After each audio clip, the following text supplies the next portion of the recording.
तो ये अभी हम लोग 1.6 का इंजन अभी उतर चुका है और इसको अभी हम डिसमेंटल करने जा रहे हैं। तो सबसे पहले इसका हम वायरिंग खोलेंगे, इंजन हार्डनेस जो है इसको खोलते हैं और आपको दिखाते हैं और क्या क्या खोलते हैं।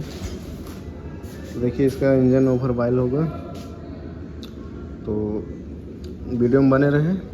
तो इसका वायरिंग हटाते हैं, उसके बाद आपको दिखाते हैं।